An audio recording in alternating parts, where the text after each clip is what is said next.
Oh, there you go. Okay, there we have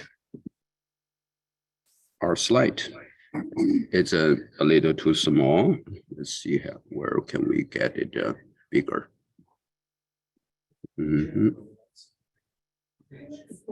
Like old times.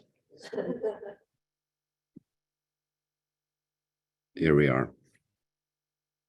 Here we are. Okay, next slide. Okay, well, advanced by myself. So, in angioedema, of course, as allergists, and everybody encounter angioedema on a day in, day out basis. And so basically the definition and differential diagnosis, it's actually everybody already know. I don't want to indulge on that, what's angioedema, but as a special kind of angioedema, we want to concentrate a little bit more today is in fact, angioedema, it does not associate with urticaria.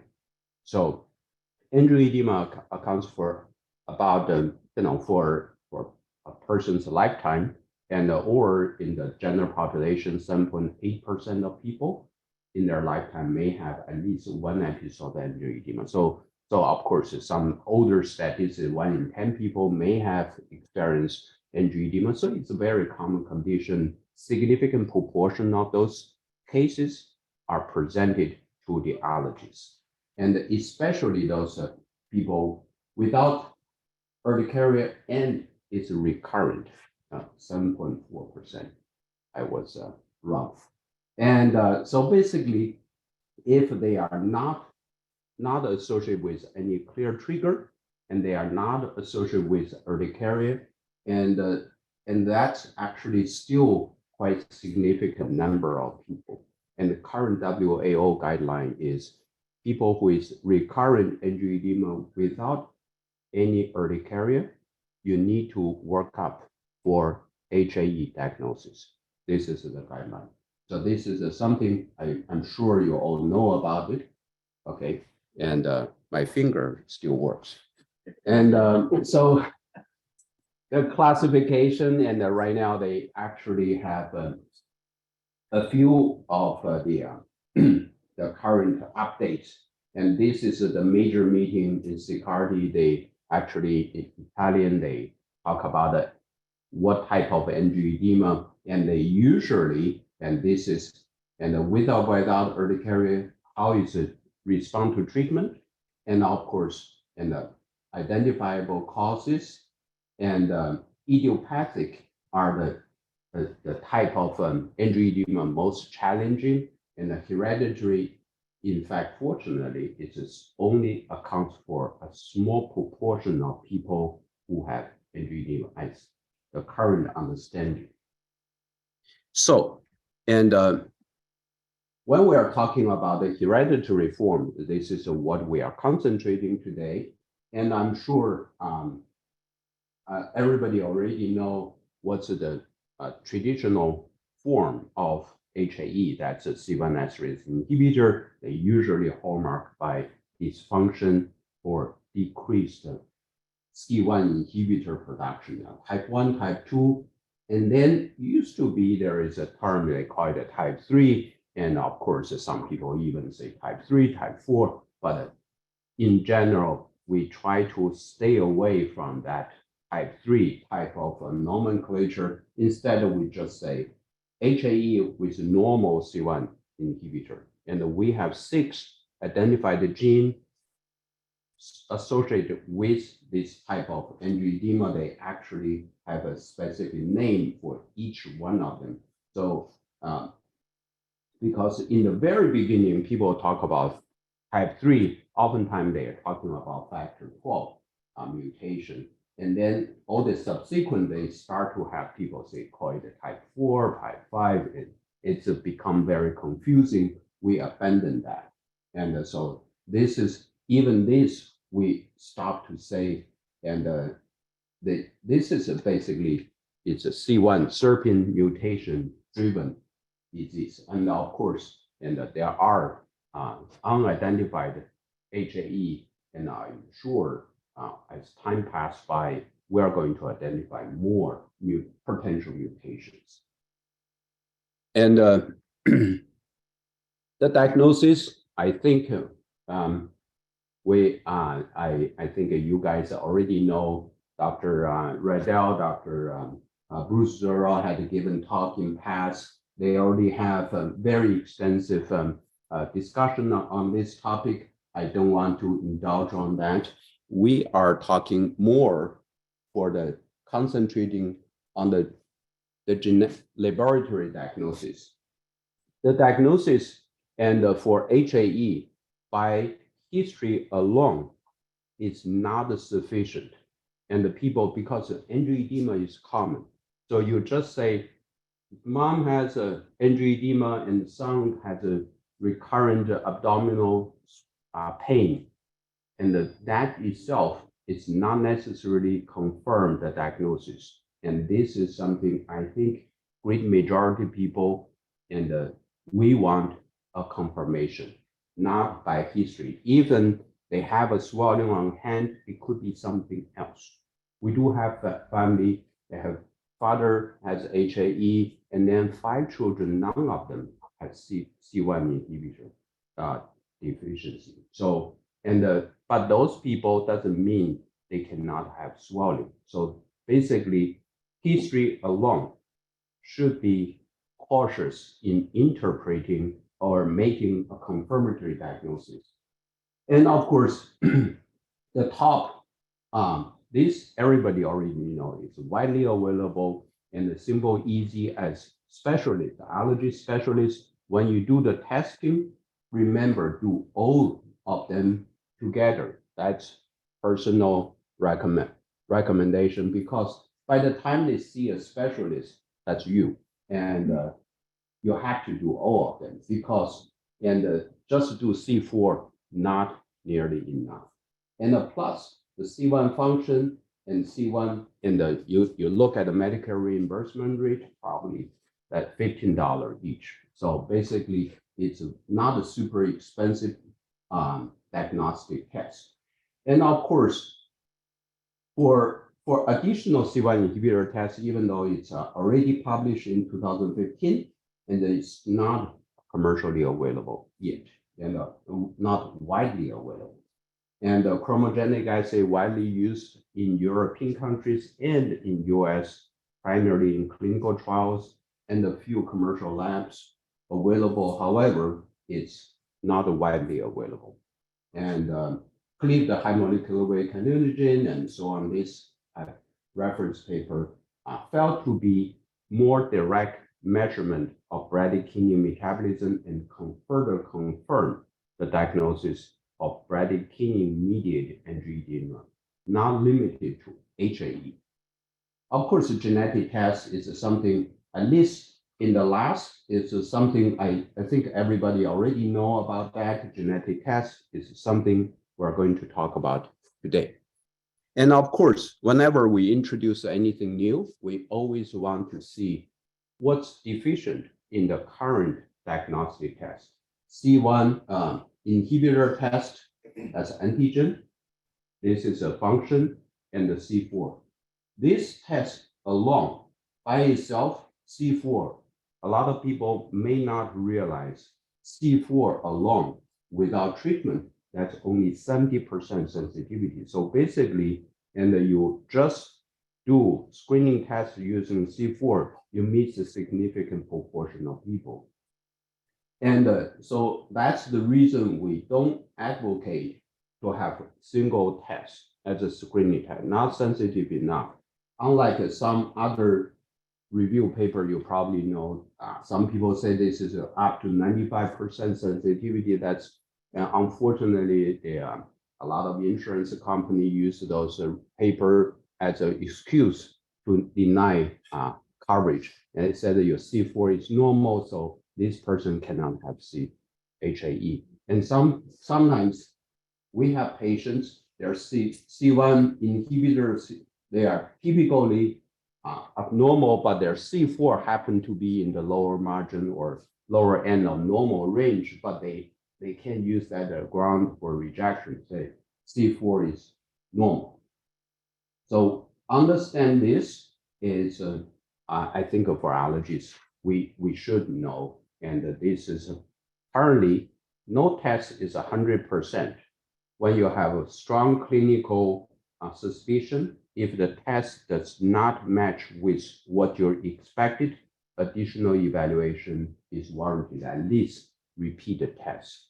So don't make a diagnosis too likely by one test. You just say, oh, you have HAE. Or yesterday I talked about, when we have HAE, a lot of physician allergists, they said, I have heard about HAE so repeatedly, so many conferences, but I just don't have one. It's not unusual. And HAE, the current statistic, they say it's about 6,000 up to 10,000 HAE patients, but we have close to 6,000 board certified allergists. So basically each physician only average have one and most two. That's the average. So if you don't have one, it's not unusual. And for our center, we have more than 100 HAE type 1 and 2 patients. So, and a lot of time because we are involved in more than 50 HAE related clinical studies from phase 1 to phase 4. And currently we have 8 medication available, FDA approved for HAE. So basically it is a condition. If you don't see it, doesn't mean they do not exist. When we make a diagnosis, sometimes people have the excitement. Finally, I get HAE patients. They see an abnormal C1 function, and I do see calls from a lot of our friends. They call me and said, okay, I have one patient, I have C1 function is abnormal, and look at this. And I have patient has C1 function, I checked twice. It's both lower end of normal or abnormal, slightly abnormal, but C4 and C1 function, C4 and C1 antigen, they are normal. Is this HAE? I said that the positive predictive value by single isolated function C1 inhibitor abnormality is actually quite low. So by itself, you cannot make a diagnosis. And of course, you make an argument, oh, well, when C1 function is not good, it has to be the HAE, but the test is not perfect, right? And we just want to make sure everybody understands the limitation.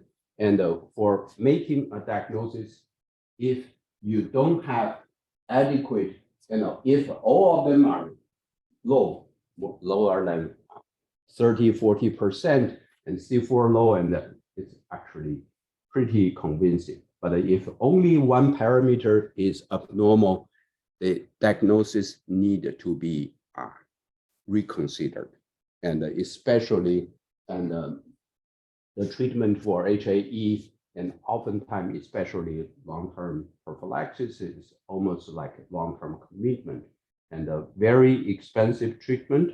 And we need to be careful. We are responsible for the patient. We don't want to label them with a wrong diagnosis. And this is a genetic diagnosis methods. I don't want to indulge too much into that. It just give you some background. And of course, everybody know about the PCR and the Sanger sequencing, next-gen sequencing. And right now, next-gen sequencing is actually, Sanger sequencing is a PCR based. It's just the first generation, and then they have second, third, and actually right now they have fourth generation of sequencing. And so the technology keep advancing. I'm actually, believe or not, this is only a small proportion of what the people can do right now. I'm just more highlight the technique we are using in the clinical diagnostics. No need to remember any of this. And this is just give you the different kind of method of what's the limitation, and next-gen sequencing perhaps the most commonly used at this time. And the macroarray, that's it. At the same time, you identify multiple mutations. And of course, this is what we found for the SERPIN mutation. And the SERPIN is, we find they have a deletion, duplication, and missense, slice defect, and nonsense mutation. And you can see this is the most dominant. This is the second. So basically, missense and the small deletion spell wrong. So my apologies. So because of those variation and changes, and what actually I like to point out, if you are seeing and a genetic lab, when they do the lab, sometimes as a clinician you don't read their fine print, and a very probably the largest diagnostic lab we have in the US. They do a few genes panel, but when you do gene panel just using one method, next gene sequencing, you actually may miss a significant proportion of the mutations, because and unlike other genetic diseases, in the SERPIN gene is GC rich, they are very, very likely to have mutation. So current published mutation, 748 different mutations span across the whole C1 gene, and even in the intron region, splice mutation, and so on and so forth. Large deletion, like this, large deletion, and so basically, oftentimes it will not be detected, cannot be adequately detected by the next gene sequence. So you have to have a high index of suspicion. So sometimes when you read a report, they said no gene mutation identified. If you have strong suspicion and clear history, you may have to look another lab to see. And so because we have people, they have gene and has 6 exon all deleted in one patient. So basically that's something we need to alert. And so what I'm trying to say is you need to understand the differences in the genetic test reports. And the positive is great. Negative may not 100% exclude the disease. And of course, right now the RNA sequencing right now, it's not in the field of HAE yet. And so that give you additional diagnostic advantage. So so this is a type 1 and type 2, and the type 2 usually is a mutation in the function site. So that's why you can have normal protein, but the active site, if mutated, you affect the function. So, so this is the currently published statistics for C1 inhibitor mutation. So of course, what's the indication? If you already have a clear diagnosis, it's not that necessary to do a mutation analysis. However, if a lady or a couple want to get pregnant, and some people may want to know the genetic mutation, how likely the offspring may have a mutation. And when you have the parent, no mutation, the offspring or other family member to screen for mutation, same mutation, the method is much easier or very inexpensive. If you don't know the mutation, you have to screen the whole gene from beginning to end. But if you have a no mutation, you only need to check that spot, whether you do or do not have that. So, so it's not necessarily limited to the initial diagnosis. That's what I'm trying to say. And mutation unknown, you have to do more comprehensive when you are already have a known mutation, Sanger sequencing, very simple PCR, good enough. And of course, for normal C1 inhibitor HAE, and it's a challenge for pretty much everybody. And in many cases, it becomes the only diagnostic test you can use or explore to confirm or establish diagnosis. And of course, currently, people heavily rely on patient's history, family history, but everybody probably know family history is super unreliable. If you ask your mom 10 times, have you ever had unexplained swelling? Pretty much 90% of mom will say, when I was young, I did have some swelling. Or some other physician I know, they ask, have you ever had unexplained abdominal pain? That kind of question you direct to pretty much everybody at some point of their life. So family history, and don't take too much into your consideration. And I want to caution that as even though that's written in the guideline. We do have we are exploring some method to check the bradykinin pathway activation. In our lab, we do have measurement for clear high molecular weight canogen and bradykinin. So that's something not today's topic. And of course, genetic test right now is considered perhaps the most reliable diagnostic test. However, I want to caution, and I see a lot of physicians, they order factor 12 testing, and then without understanding the meaning of the genetic test. So this is something I hope after today, everybody have some sense what's meaningful and what's questionable. Okay. And because that has a very strong clinical implication. And of course, the factor 12 is probably the classic normal C1 inhibitor, has been published more than 20 years ago. And at the time when I was a fellow, I tried to present it in a journal club, and our director said, no, it's not something we really interested. I remember that that's in early days, and gradually gaining some more and more attention, especially in the past few years. And in the beginning, only 2 point mutations were identified, and later on there are 2 more.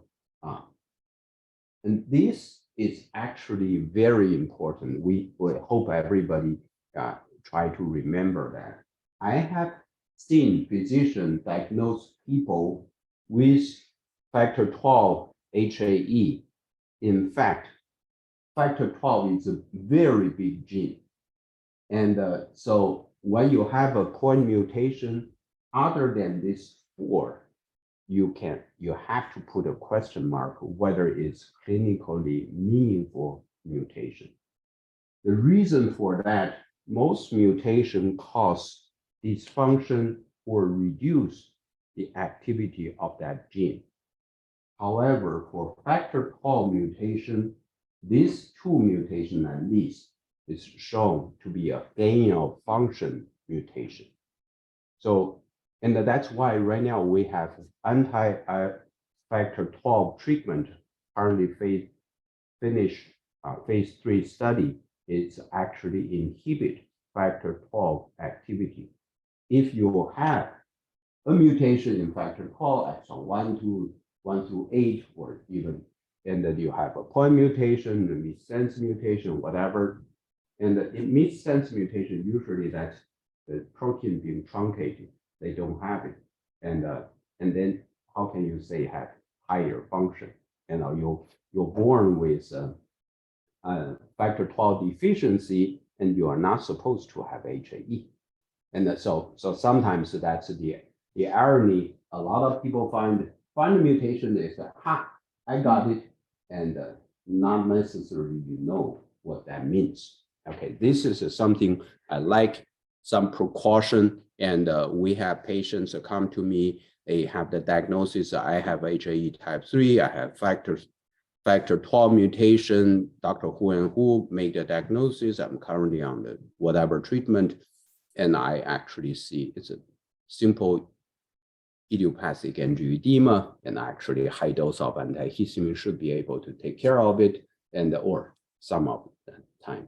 But I'm just saying due diligence and also understand the meaning of the genetic test is critical.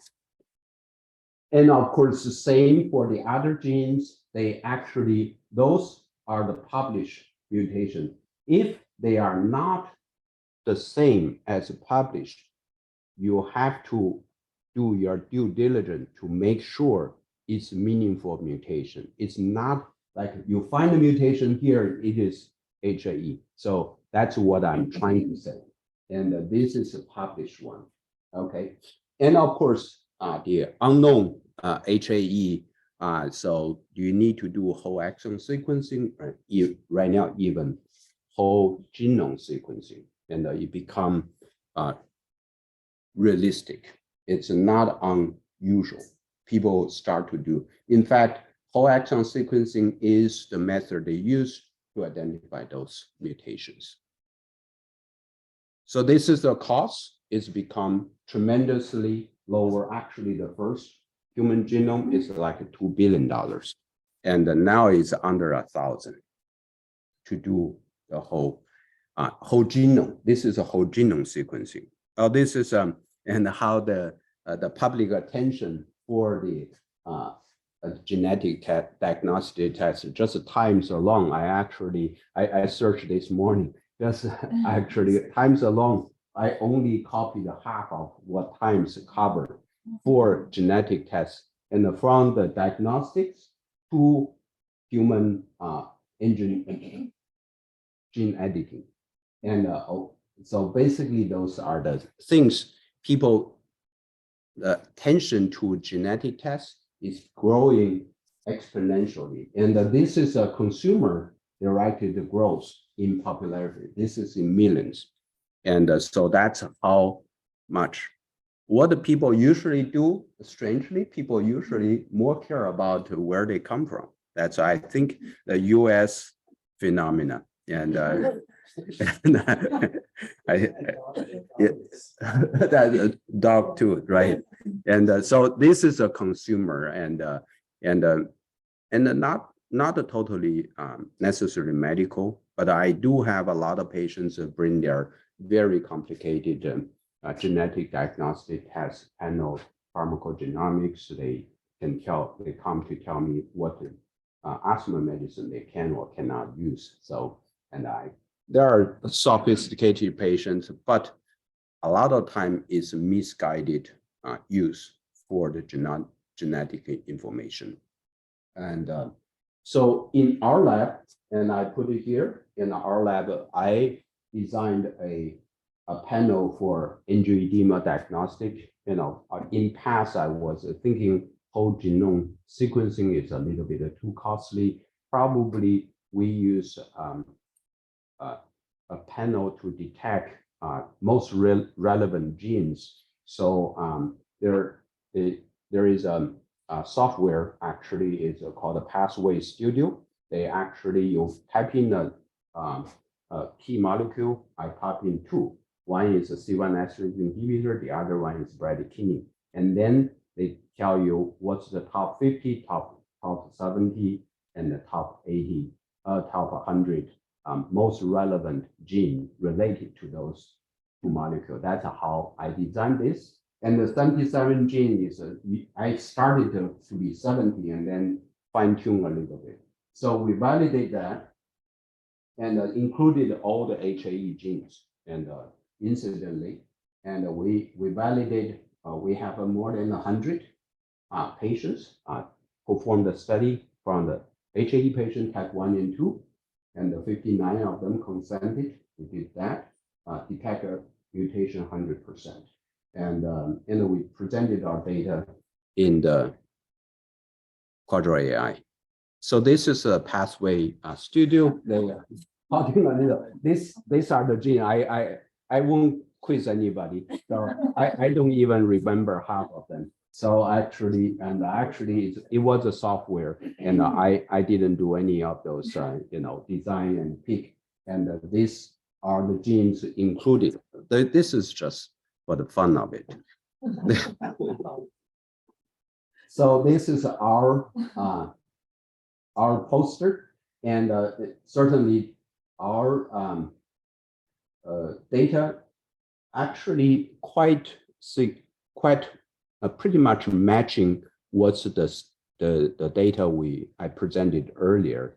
And so basically, and the point mutation, the missense mutation and the nonsense mutation are still the dominant one. And I like to bring to your attention these two family.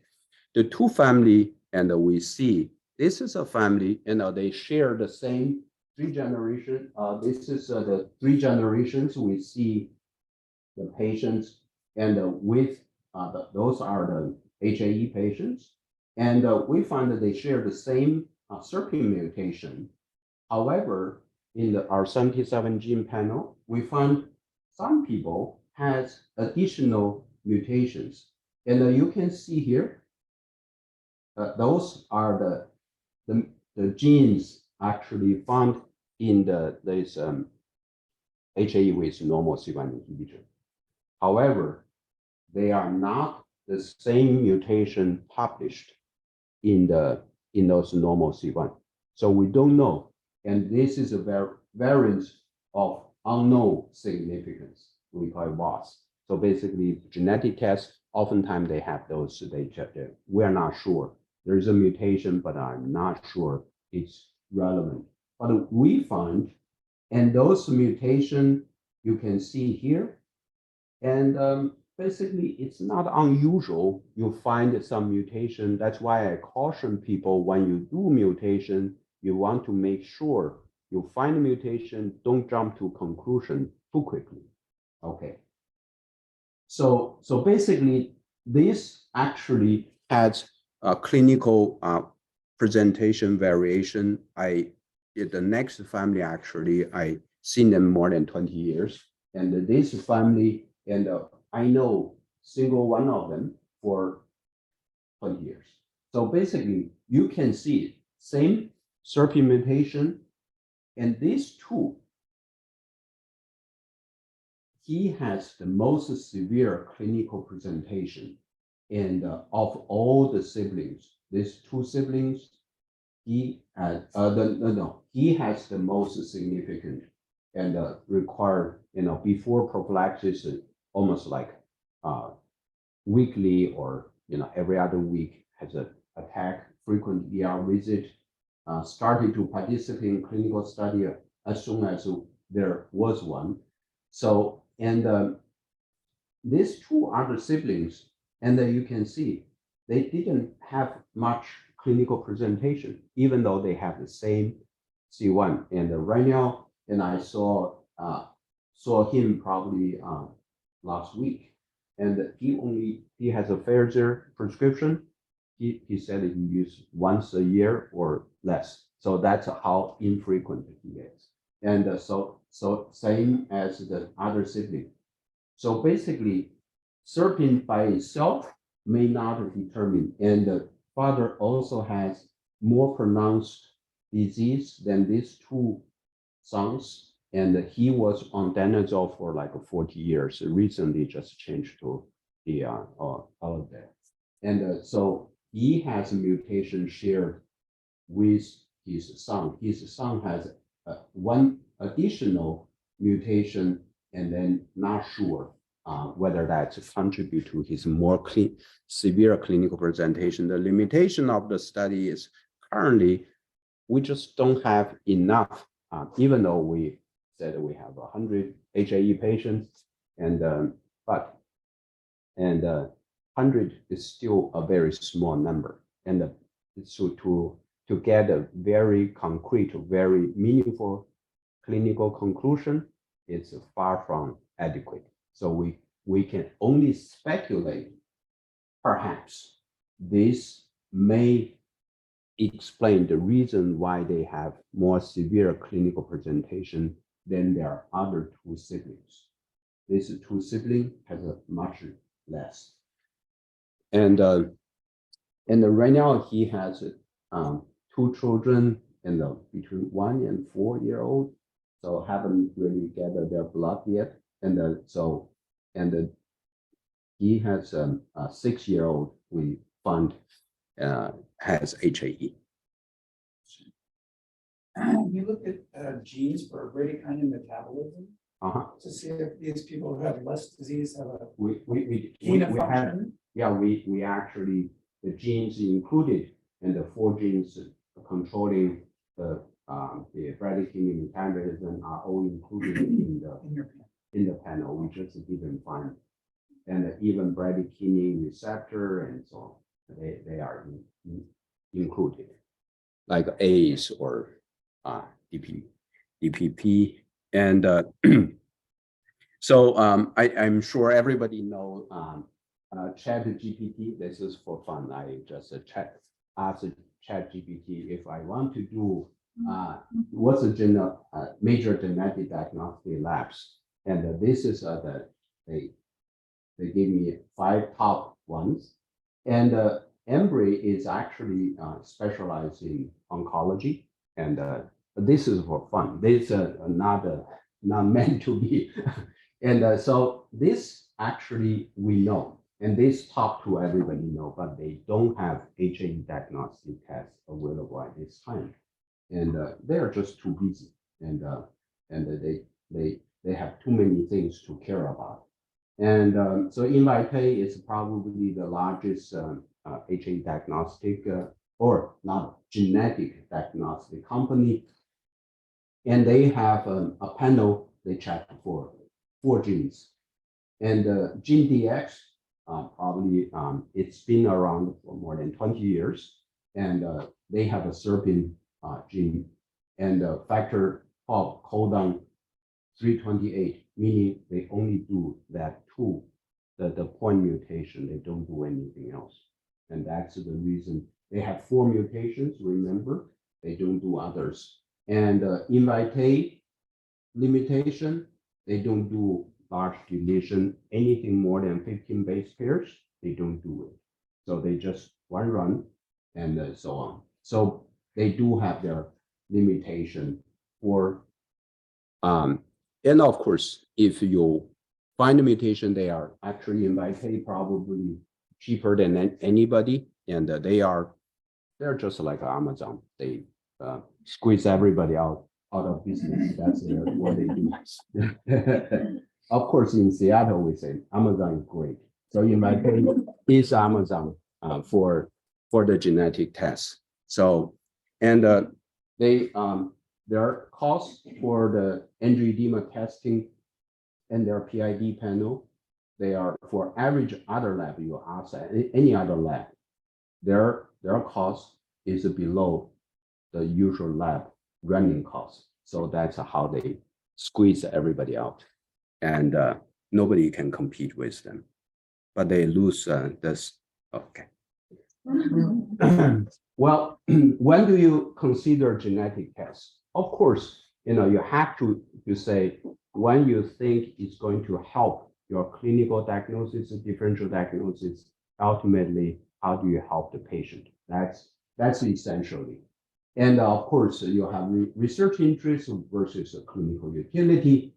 And of course, and try not to do in a research lab because it's especially your interest is helping clinical diagnosis. A clear certification CAP accreditation is actually what you should look for, not just a friend of yours working University of Washington. They can do genetic tests pretty much all. Currently, it's not that a big deal, but validation is actually important part. Okay. And this is the technology, what they they are using, and that's the panel, and very good. So that's what I'm trying to say is you think it's useful, go for it. And where do you order? It's basically sometimes you just need to do some research on your own part. And what I mentioned is only nationally known lab. There are a lot of local labs, like hundreds of them. So they may have their own advantages. So new mutation, we mentioned, interpret, don't jump to conclusion when you see new mutation. And of course, and a lot of time patients have HAE diagnosis, they are on some kind of prophylactic treatment, especially C1 inhibitor infusion. And for those people, your C1 function, C4 can be normal. And a lot of time, and the insurance company ask you for the updated blood test results. And oftentimes people will be frustrated, and because they cannot generate the current result can be normal, and then you lead to a disruption of the treatment. And the genetic test, of course, once for all, you don't have to keep doing that. And so basically, the more expanded genetic tests can help you identify new mutations, especially for people with unclear etiology. So with that, I concluded that I have a working clinic, a clinical research. I have a lab, a lot of talented people working with me. So, and that's how we get to have. Yeah, and with that, I conclude here and answer any questions you may have.